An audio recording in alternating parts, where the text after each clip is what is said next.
रक्षाबंधनाचा सण म्हणजे भाऊ आणि बहिणीच्या पवित्र नात्याच्या जल्लोषाचा दिवस.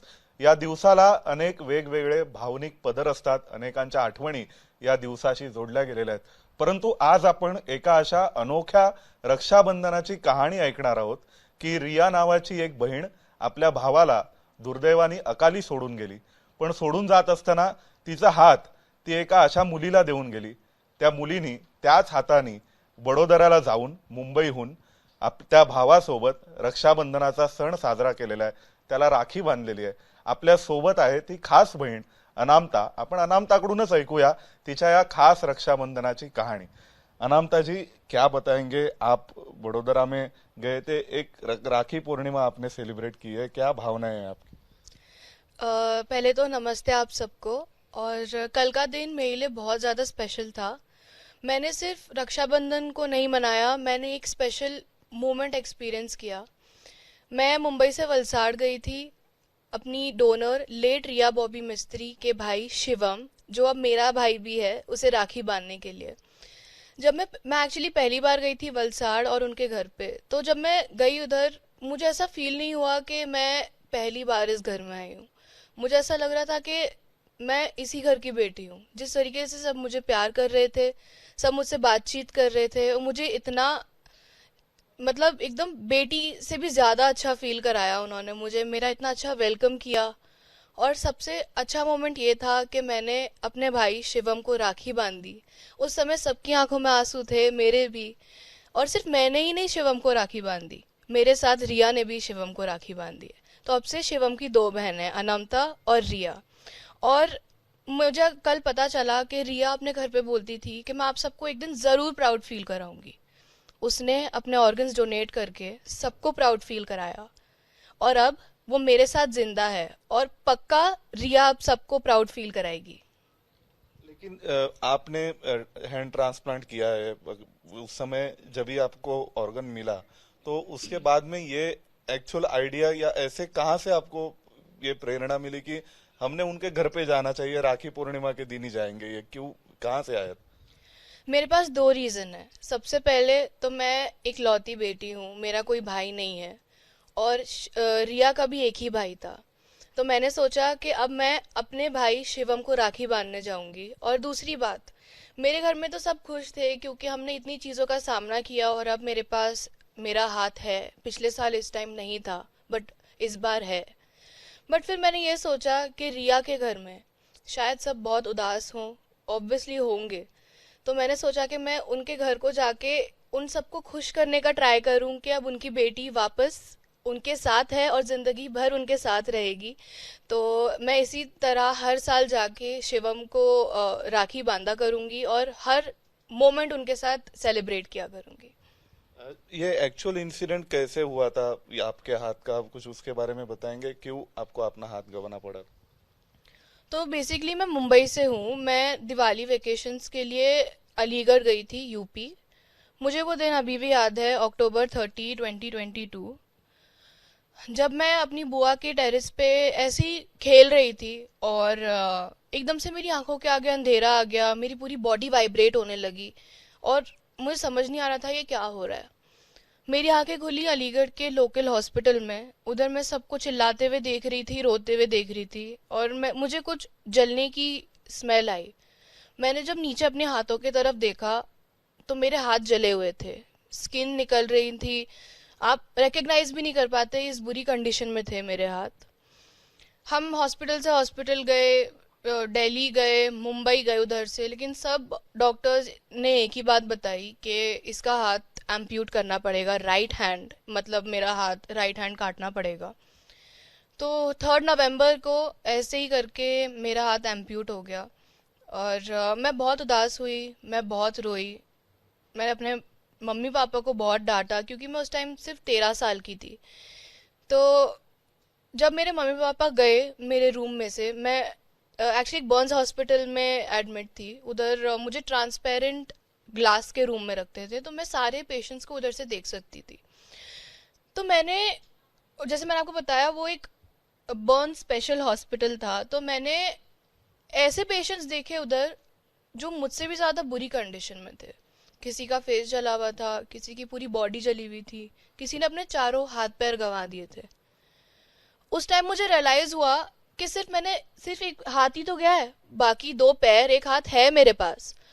और जब मुझे पता चला कि मुझे 11,000 वोल्ट के करंट से शॉक लगा है और मैं तब भी जिंदा हूँ, मुझे काफी लोगों ने उधर बोला कि आप जिंदा हो, यही आपके लिए बड़ी बात है। उसी टाइम मैंने सोच लिया कि बस मैं 11,000 वोल्ट के करंट से इसलिए बची हूँ क्योंकि मुझे कुछ अच्छा करने के लिए बचाया गया है। मैंने सोच लिया कि अब मैं कभी भी अपनी हिम्मत नहीं हारूंगी और चीज़ों से लड़ती रहूंगी और लोगों को बस फेस करूंगी और अपने आप को बिलीव कर लूंगी। तो उस समय जब भी आपने रजिस्टर करवाया तो कितने दिनों बाद पता चला कि आपको हाथ मिलने वाला है? किसका हाथ है उसके बारे में पता चला था? ओके। तो मेरा जब रजिस्ट्रेशन हुआ उसके 1.5 साल बाद मुझे डोनर मिला। मैं अपने कॉलेज में थी, 17 सितंबर 2024 मैं अपने कॉलेज में थी और सडनली मुझे डॉक्टर का कॉल आया। मैं उस टाइम पिक नहीं कर पाई। और जैसे मैंने आपको बताया कि मैं बहुत ज़्यादा इम्पेशेंट हो गई थी एक पॉइंट पे आके कि कब मेरा डोनर आएगा, मैं बहुत वेट करती थी। तो जैसे ही डॉक्टर का कुछ मैसेज अगर डोनर से रिलेटेड भी नहीं आता था, मैं तो भी एक्साइटेड हो जाती थी कि शायद मेरा डोनर आ गया है। तो ऐसे ही डॉक्टर का मैंने मिस्ड कॉल देखा। फिर मैंने जब उन्हें कॉल किया, उन्होंने बोला there is a donor alert. मैं आपको बता भी नहीं सकती मैं कितना खुश हुई थी कॉलेज में। मैं लिटरली नाचने लगी थी खुशी से। मैं अपने घर गई उधर, फिर उधर से मैं हॉस्पिटल गई और फिर डॉक्टर ने यही मुझे वापस बताया कि ये कॉम्प्लिकेटेड सर्जरी है। और जब तक मुझे पता नहीं था कि ये डोनर की एज क्या है एंड ऑल। और फिर ये सर्जरी परफॉर्म हुई 12 से 13 घंटे, 14 से 15 घंटे। और टचवुड ये सर्जरी सक्सेसफुल हुई और अभी मेरा हाथ अच्छे से वर्क कर रहा है, आप देख सकते हैं। 17 सितंबर को मेरी सर्जरी को 1 साल हो जाएगा और मैं बहुत ज़्यादा खुश हूँ। और खुश इस बात के लिए भी हूँ कि मुझे हाथ मिला है और कि मेरी फैमिली बड़ी हो गई, मुझे एक भाई मिल पाया और मेरे एक मम्मी पापा और मेरे दादा भी हैं। मतलब ये जब आपको हाथ मिला तो उसके बाद में आपको पता चला कि ये हाथ रिया नाम की लड़की का है जो वलसाड़ से है, वडोदरा में है। उसका कुछ अनफॉर्चुनेटली डेथ हो गई। तो फिर आपके मन में पहले इमोशंस क्या थे? फर्स्ट आपका रिएक्शन क्या था ये पता चलने के बाद? देखिए, सर्जरी से पहले तो मैं ऑब्वियसली बहुत ज़्यादा खुश थी और मैं थोड़ी सी नर्वस थी क्योंकि ये बहुत लॉन्ग आवर्स की सर्जरी थी। बट मैं ज़्यादा खुश इसकी वजह से थी मेरा हाथ वापस आ रहा है। सर्जरी के बाद जब मुझे पता चला कि मेरे सर्जरी सक्सेसफुल हो गई है, मैं खुश हुई, बहुत खुश हुई। लेकिन जब मुझे पता चला कि रिया नाम की लड़की जो 9 साल की थी, उसकी फैमिली ने उसके ऑर्गन्स डोनेट कर दिए हैं, मुझे एक तो गर्व हुआ हमारी कंट्री के लिए कि इतनी छोटी बच्ची के ऑर्गन्स भी एक फैमिली डोनेट कर सकती है और मेरे तरह कुछ लोगों को वो सेकंड लाइफ दे के गई है। तो मैं बहुत ज़्यादा इमोशनल भी हुई क्योंकि अब सिर्फ मैं अनमता नहीं हूँ, अब मैं रिया भी हूँ। और मैं आपको ये वर्ड्स में एक्सप्लेन नहीं कर पा रही हूँ, बट उसने और उसकी फैमिली ने जो काम किया है, इतने उसके ऑर्गन्स डोनेट करके मुझे एक सेकंड लाइफ दे के, मेरे वर्ड्स भी कम हैं उन्हें थैंक्स बोलने के लिए। तो रिया के फैमिली के बारे में आपको आफ्टर सर्जरी पता चला होगा कि वो अब अनफॉर्चुनेटली ब्रेन डेड हो गई, उसका हाथ मिल गया। तो ये सब उसके बाद में पता चला था? उनके घर पे कौन कौन है, उसका भाई है, इस सब के बारे में? हाँ, तो मुझे फिर बाद में पता चला था कि जब हमारा प्रेस कॉन्फ्रेंस हुआ था, मुझे पता चला कि रिया का एक भाई भी है। मैंने उसी टाइम कमिटमेंट दे दिया था कि मैं रक्षाबंधन के दिन जाके रिया के भाई को राखी बांधूंगी। और अब वो मेरा भाई भी है और उसकी फैमिली भी मेरी फैमिली है, हम एक दूसरे की फैमिली का पार्ट हो गए। और मैं हर ओकेजन्स पे अब उनके घर जाऊंगी और उनके साथ सेलिब्रेट करूंगी। ऐसे तो कई ऑर्गन ट्रांसप्लांटेशन होते हैं, लेकिन ये सब करना कि उस फैमिली की जानकारी रखना, उनका एड्रेस, वहां तक जाना।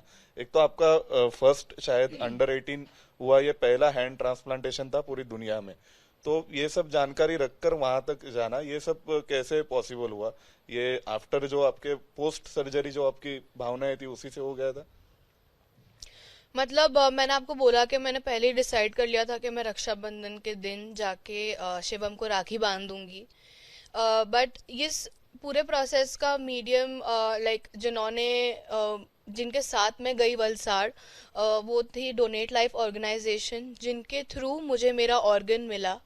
वो बिना कोई सेल्फिशनेस के वो काफ़ी लोगों को उन्होंने ऑर्गन्स दिलाए हैं अभी तक मुझे मिला के, और मैं उनके साथ गई थी। ये जो ट्रस्ट है डोनेट लाइफ, ये मिस्टर नीलेश मांडलेवाला ओन करते हैं, और वो अभी ऑर्गन डोनेशन के कैंपेन्स में बहुत बड़ा रोल निभा रहे हैं, बहुत प्रमोट करते हैं वो ऑर्गन डोनेशन।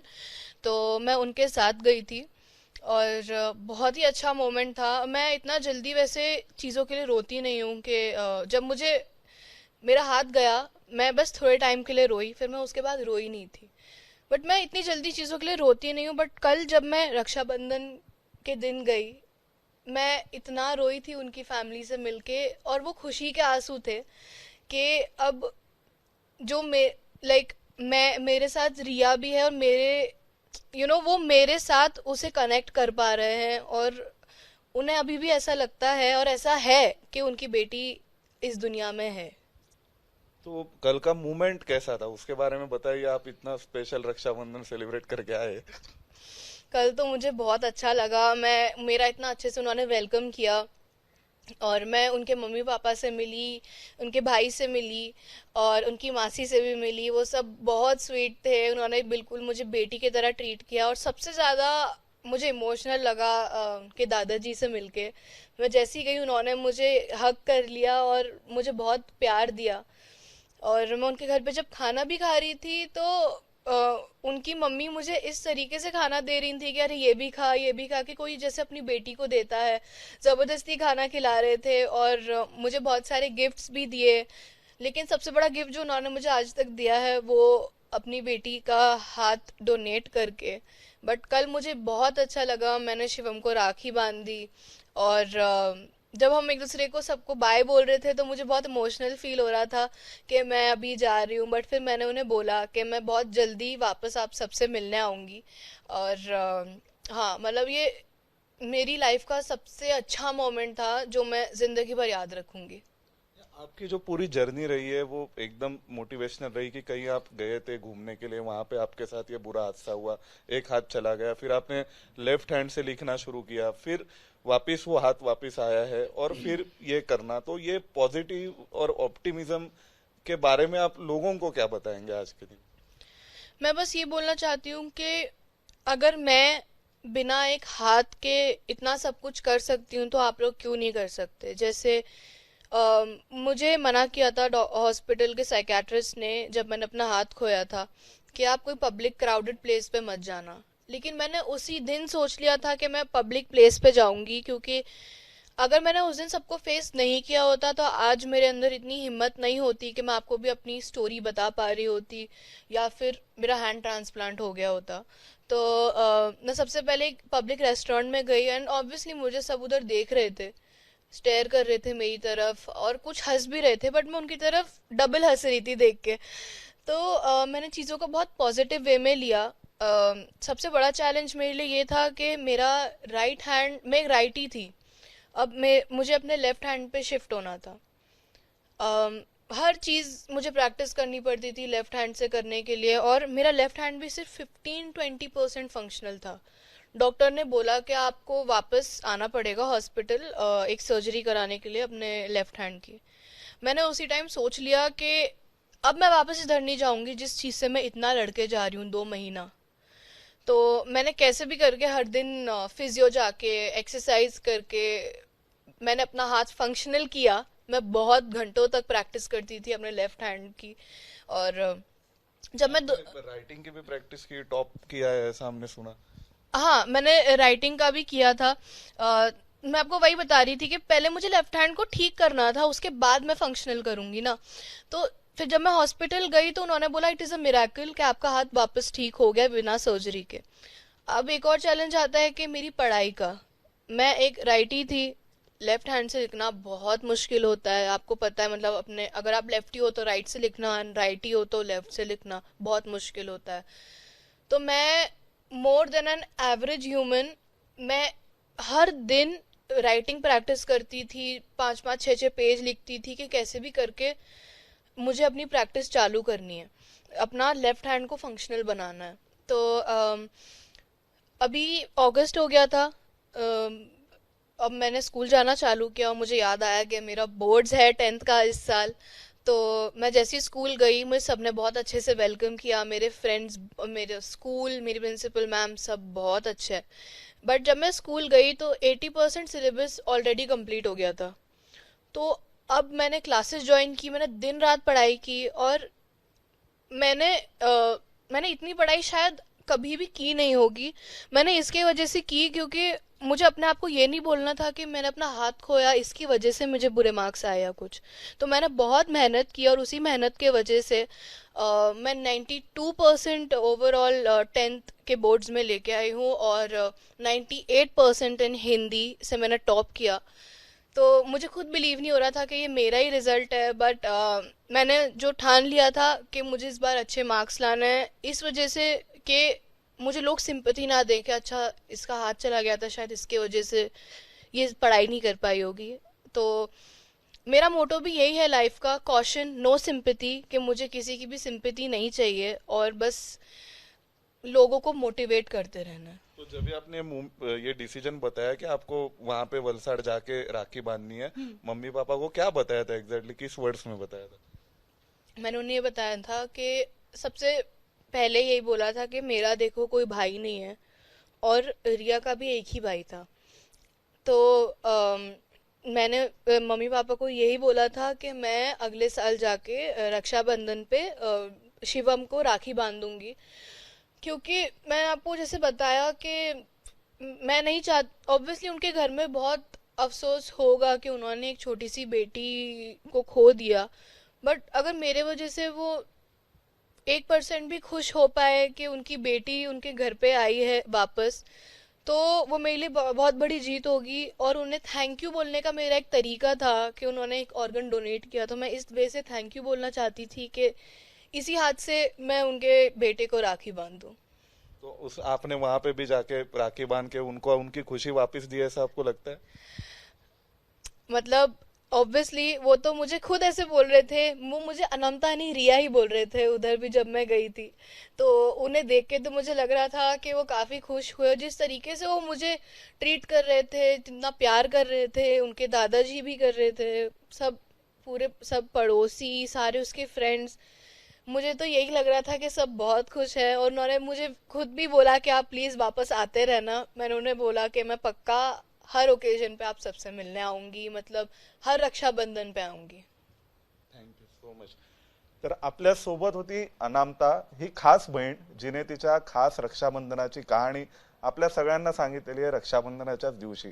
त्या निमित्ताने ज्या आपल्याला ओपन वायर्स दिसतात त्याच्या राहू नयेत, आणि ऑर्गन डोनेशनचं महत्व किती आहे आणि त्यानंतर आलेला आनंद एका परिवारातला, आणि त्यांनी पुन्हा एकदा त्या दुसऱ्या परिवाराला तो आनंद देण्याचा केलेला प्रयत्न, या सगळ्यासह व्हिडिओ जर्नलिस्ट वेद पांडे सोबत सोमेश कोलगे, एबीपी माझा, नवी दिल्ली.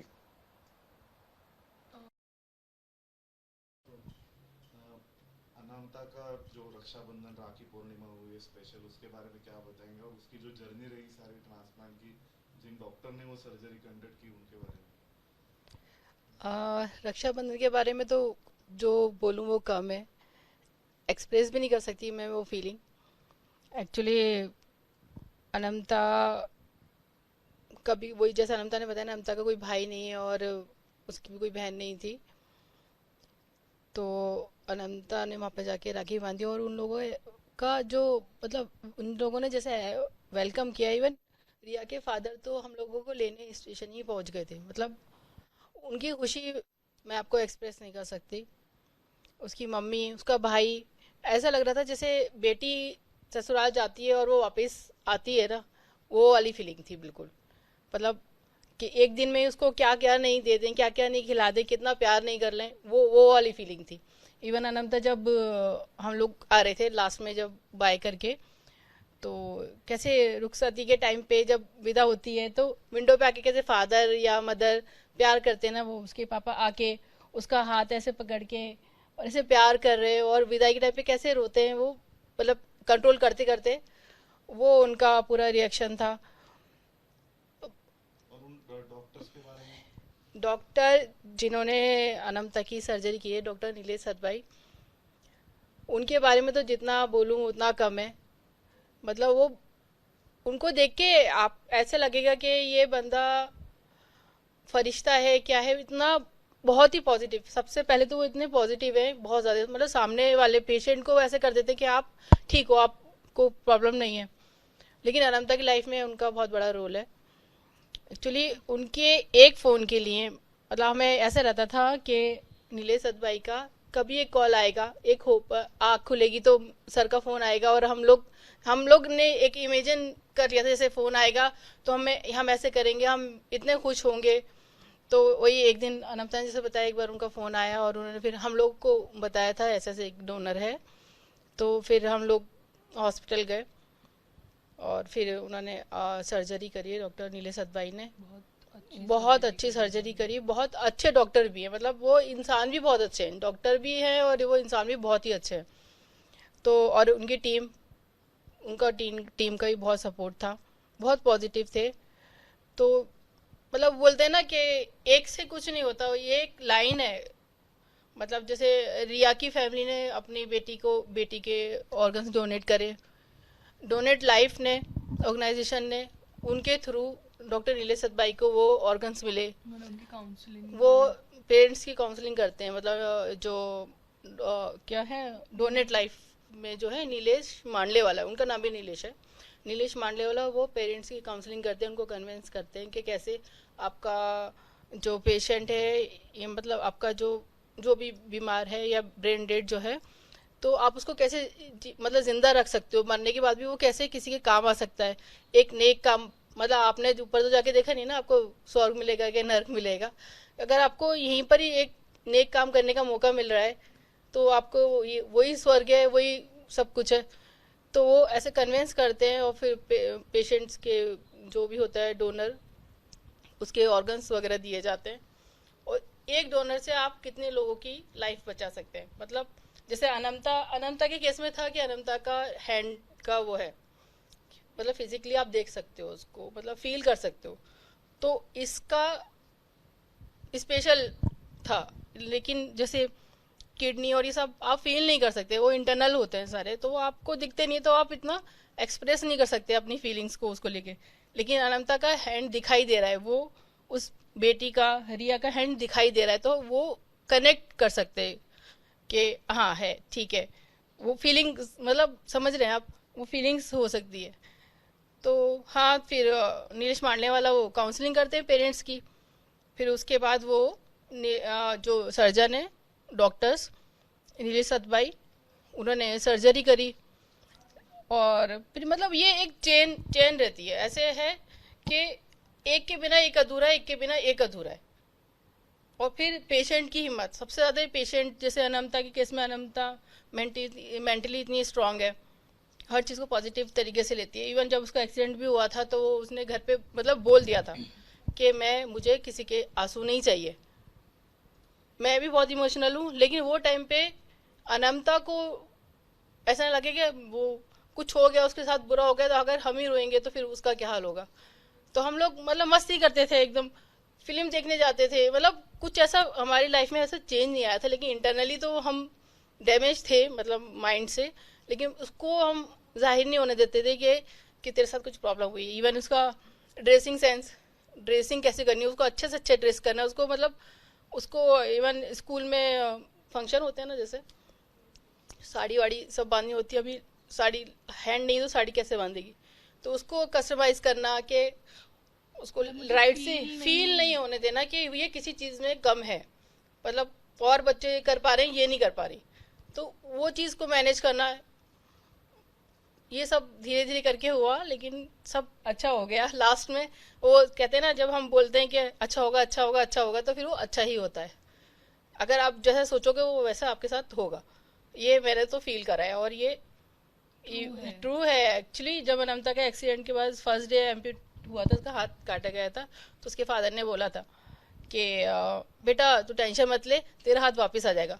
जबकि इवन हमें जब तक वो पता भी नहीं था कि ट्रांसप्लांट होते हैं, हैंड ट्रांसप्लांट होते हैं। हमें आइस वगैरह का पता था, लेकिन किडनी का पता था, लेकिन रियल हैंड ट्रांसप्लांट होते हैं वो नहीं पता था। वो वो बोलते हैं ना, कभी कभी सरस्वती आपके जबान पे बैठती है, जो बोलते हो वो हो जाता है। वो हमने बोला, उसी कॉन्फिडेंस से हम आईसीयू से बाहर निकल के आए, और बाहर रिश्तेदार खड़े थे, उनको भी हमने ऐसे ही बोला कि नहीं, अब टेंशन मत लो, सब हो जाएगा, ट्रांसप्लांट हो जाएगा, आजकल सब होता है। वो मोमेंट पे हमें कुछ नहीं पता था, लेकिन आप जैसा सोचोगे, जितना पॉजिटिव सोचोगे, आपके साथ उतना ही पॉजिटिव होगा। नेगेटिव सोचोगे तो वो नेगेटिव ही होगा। तो कभी भी कोई प्रॉब्लम है तो आपको नेगेटिव नहीं सोचना चाहिए, पॉजिटिव सोचो और उस सिचुएशन से निकलो। छोटी छोटी चीज़ों से घबरा के घर में बैठ जाओ, टेंशन ले लो, तो उससे काम नहीं चलेगा। हमारे घर में तो सबसे बड़ी अनमता ही है, तो हम तो उससे ही इंस्पिरेशन लेते हैं।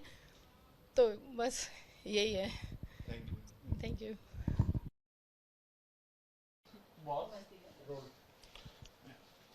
अनामताचं अनोखं खास रक्षाबंधन साजरं करण्यात त्यांची भूमिका बजावणारे आई वडील तिचे आपल्या सोबत आहेत.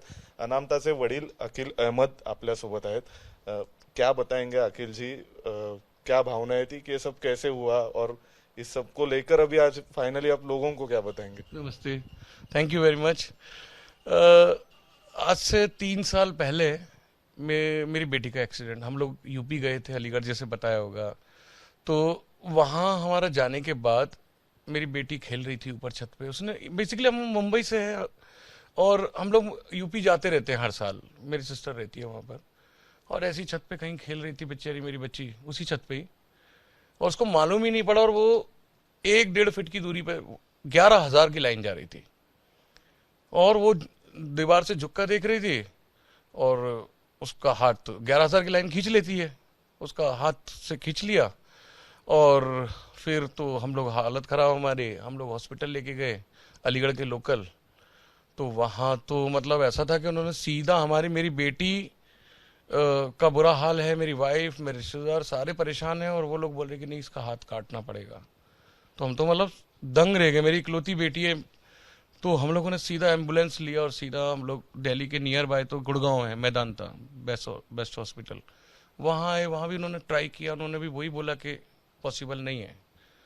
तो हम लोगों ने देखा कि हम लोग मुंबई से ही हैं, और मुंबई में बेस्ट कौन सा बंस हॉस्पिटल है ये, तो हमें सजेस्ट किया गया national burns hospital in Airoli, Mumbai. हम फिर उसी टाइम लेके निकले फ्लाइट से, और सुबह हम पहुँचे वहाँ पर। उन्होंने ट्राई किया 2-3 दिन, और उसके बाद वो नहीं बचा सके, और 3 दिन बाद इसका सर्जरी किया। और सर, एक सर्जरी नहीं हुआ क्योंकि उसका इन्फेक्शन नहीं रुक रहा था। हर 10 दिन 15 दिन में इसका हाथ को छोटा छोटा काटा जाता था।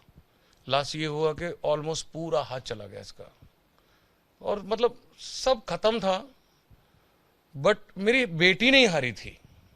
अब मैं बोलूँ तो हम लोग भी एक टाइम पे आके, एक बच्ची 13 साल की, हम लोग हार मानने ही वाले थे कि हमारी बेटी ने बोला नहीं पापा, हारना नहीं है। इस बंस हॉस्पिटल से अगर मैं 11,000 की लाइन से, बंस हॉस्पिटल से 3-3 सर्जरी के बाद अगर बच के जा रही हूँ, तो ऊपर वाला कुछ अच्छा ही करने वाला है।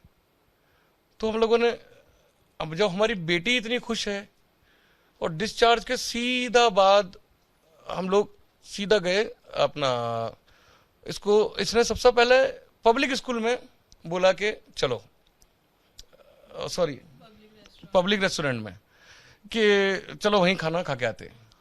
पहले दिन ही खाना खाने गई, ठीक है। उसके बाद में घर पे आने के बाद फर्स्ट डे इसने लिखा कि मैं नो सिंपैथी, क्योंकि अगले दिन रिश्तेदार आएंगे कि बेटी को क्या हो गया, कैसा हो गया। तो इसने बोला कि नहीं, लिख दो कि मुझे कोई वो ना बोले कि ये क्या हुआ, कैसे हुआ। तो अब इसकी इतनी हिम्मत थी ना कि पापा बच के आ गए हो तो कुछ अलग करते हैं। उसके बाद में फिर इसने अपने, अभी इसको एक और था प्रॉब्लम कि इसको बोला गया था कि एक नेक सर्जरी फिर से होगी, बिकॉज उसका लेफ्ट हैंड भी 15-20% काम कर रहा था। तो उसके वो भी डर था हमें। इसने एक्सरसाइज कुछ करके 4-5-6 घंटा एक्सरसाइज करके अपने आप को रिकवर किया, और इतना हो गया कि वो लिखना सीख गई। फिर लेफ्ट से ही इसने प्रैक्टिस शुरू की, क्योंकि ये राइट हैंडर थी। इसने लेफ्ट से लिखना शुरू किया। इसको बस यही था कि मुझे पापा एजुकेशन से कंप्रोमाइज नहीं करना है, और वो लिखना, और वो मतलब अगस्त में, या उसने एक भी दिन खाली नहीं छोड़ा कि मैं हॉस्पिटल से आई हूँ, कुछ दोस्तों से मिल के आती हूँ, कुछ नहीं। राइट से लेफ्ट पे आना, हाथ से प्रैक्टिस करना, फिर लिखना। तब हम कॉलेज गए, इसका सिटी इंटरनेशनल स्कूल था हाई स्कूल में।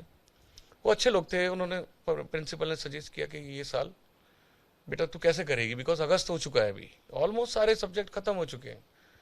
तो उसने बोला कि नहीं, मैं नॉर्मली 4-5 घंटा पढ़ाई करती हूँ ना, 12 घंटा है ना मेरे पास। तो ये इसके एक सवाल हुआ करते थे, और आके वही किया इसने, 3-4 घंटा ट्यूशन, फिर स्कूल में रहना और पढ़ाई करते रहना। बहुत मतलब, और कमाल की बात थी कि सच बोलूं हमें उम्मीद भी नहीं थी कि कभी इसका इतने आएंगे। 92% ऑल ओवर, 98% इन हिंदी। फिर ये सारी हिम्मतें देख के हॉस्पिटल, इसने एक म्यूजिक वीडियो बनाया था, तो वो देखते हुए अपना डॉक्टर नीलेश सातभाई हैं क्लिनिकल्स हॉस्पिटल में, उनका आया कि मैं इसका सर्जरी कर सकता हूँ, प्लीज़ आप आके मुझसे मिलो। वो हमारे लिए 2 साल बाद एक खुशी का दिन था। फिर रजिस्ट्रेशन कराया, रजिस्ट्रेशन हो गया। फिर 17 सितंबर को इसका कॉल आया कि हैंड एक कोई डोनर मिल गया है, रिया मिस्त्री, लेट रिया मिस्त्री। उस 9 इयर्स की बच्ची थी, उसका हाथ मिला, इसको ट्रांसप्लांट हो गया सक्सेसफुली। अभी तो हाथ भी प्रॉपरली काम कर रहा है। और ये रक्षाबंधन जब आया ना, तो मेरी बेटी पिछले 3 महीने से 4 महीने से पीछे पड़ी हुई है कि पापा हमारे घर में तो सारी खुशियां आ गई हैं, बट उस बच्ची का क्या जो मेरे लिए वो बन के आई, मतलब कि सब कुछ उसके लिए वही है कि रिया, ऐसा लगता है कि उसके लिए ही 9 इयर्स की बच्ची, उसके माँ बाप, और एक डोनेट लाइफ है जो ऑर्गन का अरेंजमेंट कराते हैं, ऑर्गेनाइजेशन है, बहुत अच्छा एनजीओ है वो। तो हम लोगों ने कॉल किया, हमने नीलेश मांडलेवाला जी से बोला, मैंने कि ऐसा अनंता उस भाई को इस रक्षाबंधन पे राखी बांधना चाहती है, क्योंकि वो नहीं चाहती है कि मतलब ये रक्षाबंधन उसका, मेरी वजह से अगर छोटी सी खुशी मिल सकती है उस घर को, तो क्यों ना। फिर हम लोग 8 को गए, कल गए हम लोग वहाँ पर वलसाड़, वहाँ राखी बांधी, और वहाँ इतना भावुक माहौल था ना कि मतलब मैं जब अनंता का हाथ एम्प्यूट हुआ था ना, तो मैं 2-3 बार रोया था। कल मैं कम से कम 5-6 बार रोया।